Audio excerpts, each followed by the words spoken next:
रूस को United nation security council से आउट करने की प्लानिंग।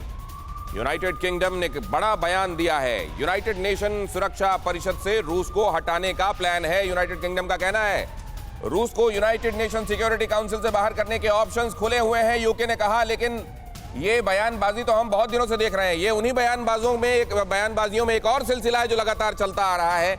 ये भी प्रैक्टिकली कितना मुमकिन है ये भी हम समझेंगे।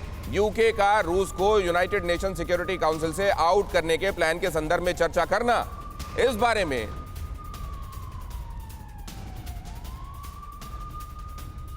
हम अपने मेहमानों के साथ बातचीत करेंगे। और यहां पर यह जरूर दिखाई दे रहा है कि बहुत सारी चीजें ऐसी हैं जिनमें जुबानी जमा खर्च बहुत हुआ है और उसमें कई सारी चीजें उस फहरिस्त को लंबा करती जा रही हैं। मेजर जनरल अनुज माथुर भी हमारे साथ इस चर्चा में जुड़ रहे हैं, उनका भी बहुत स्वागत करता हूं। और पी स्तोब्दन साहब हमारे साथ जुड़ रहे हैं, फॉर्मर डिप्लोमेट और फॉरेन पॉलिसी एक्सपर्ट। आपका भी बहुत स्वागत है सर। लेकिन अब फिलहाल मैं आपके पास आना चाहता हूं जनरल अनुज। ये तमाम स्टेटमेंट्स जो अभी तक सिर्फ स्टेटमेंट साबित हुए हैं, उनके वहां होने की, अस्तित्व की वजह क्या होती है सर? जिसमें से एक यूएनएससी से रूस को बाहर किए जाने के संदर्भ में बयान, मेरे को ये किसी तरह का बयान लगता है सर।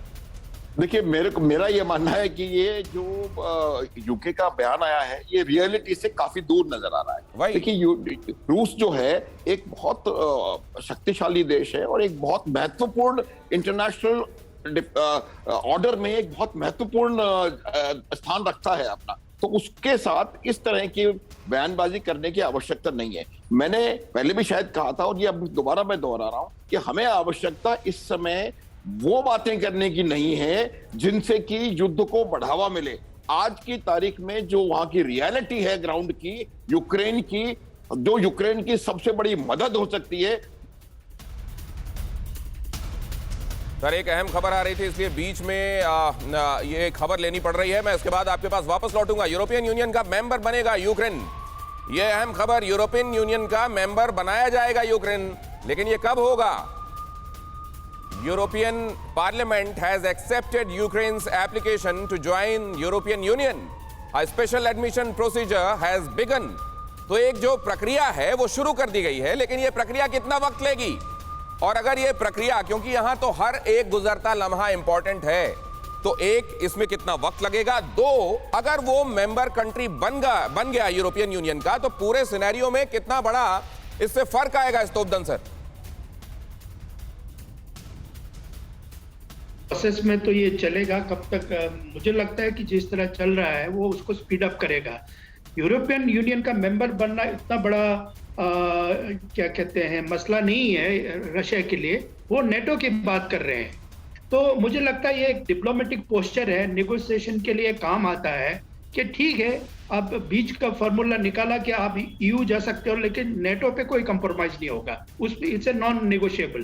तो रूस का यही है कि नेटो जो है यूक्रेन में आके मेरे बॉर्डर तक आ रहा है, वो उसको एक्सेप्टेबल नहीं है। चाहे जो भी करे वो उसके लिए वो सब कुछ करने के लिए तैयार है पुतिन जी।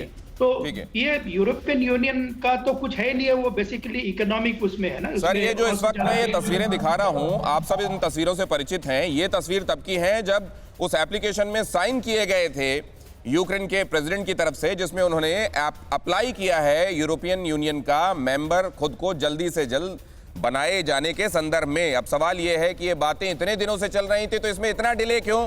आज युद्ध हो जाने के बाद ये एप्लीकेशन लिखा जाना, फिर इसके बारे में प्रोसेस की बात किया जाना, और अभी तक इसके संदर्भ में चीजें क्लियर नहीं होना। हमारे साथ विवेक वाजपेयी जुड़ रहे हैं, उनके साथ हम इस पर चर्चा करेंगे। विवेक, लगातार आपको खबरें दे रहे हैं बैटल ग्राउंड में क्या चल रहा है, खासतौर से सुपर पावर अमेरिका, उसके खेमे में क्या चल रहा है, और यूरोपियन यूनियन की तरफ इस समय क्या गतिविधियां हैं।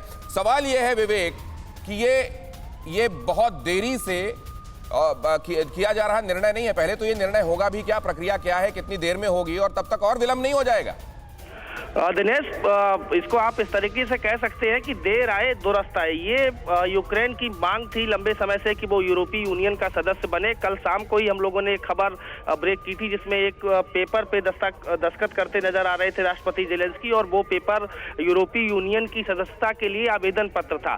अब से थोड़ी देर पहले जेलेंस्की ने यूरोपीय यूनियन की जो पार्लियामेंट थी उसको संबोधित किया है, और उसके बाद उस यूरोपीय यूनियन की पार्लियामेंट ने दिनेश इस बात की मंजूरी दे दी है कि यूक्रेन बहुत जल्द यूरोपीय यूनियन का सदस्य होगा। उसको सदस्य बनाने के लिए जो भी प्रक्रिया वहां पे शुरू होनी थी वो प्रक्रिया वहां पे शुरू हो गई है दिनेश। और ये विवेक, मैं आपको बीच में रोकते हुए, क्या ये आपको शतरंज की चालें नहीं दिखाई दे रही हैं? यूरोपियन यूनियन के लिए न जाने कब से ये प्रस्ताव अपनी तरफ से पेंडिंग, लेकिन आज तक इस पर कोई चीजें आगे नहीं बढ़ी। उसके बाद जब वॉर जैसी वॉर हो ही रहा है, अब जबकि दुनिया में एक परसेप्शन बनता जा रहा है रूस के और रूस के प्रेसिडेंट के खिलाफ, वैसी स्थिति में यूरोपियन यूनियन में यूक्रेन को शामिल किया जाना और एक तरीके से एक परसेप्शन बनाए जाने के बाद, ताकि कोई ये ना समझे कि नेटो का विस्तार सुदूर पूर्व की तरफ क्यों हुआ, यूरोपियन यूनियन ने यूक्रेन को अपनी तरफ मिलाकर रूस को प्रोवोक करने का काम किया, क्यों किया, ये किसी का ध्यान नहीं आ जाए। क्या इसलिए नहीं हो रहा है ये विलंब से? बिल्कुल, ये मुझे लगता है दिनेश, आप बिल्कुल सही कह रहे हैं। उसकी वजह यह है कि रूस को इस बात का अंदाजा शायद नहीं था कि इतनी मतलब पुतिन जब युद्ध में उलझे हुए हैं, और पुतिन की ये जो डिमांड थी, पुतिन की जो चिंताएं थी, वो केवल दो चिंताएं थी कि यूरोपीय जो देश है, अमेरिका जैसे देश है, वो यूक्रेन से दूर रहे और नाटो की मेंबरशिप इस देश को, यूक्रेन को न दी जाए। पहला जो रूस की चिंता थी वो दरकिनार कर दी गई है। यूरोपीय यूनियन का सदस्य यूक्रेन बन गया है या बनने वाला है। अब अगला इसका कदम दिनेश नाटो की सदस्यता होगी बहुत जल्द।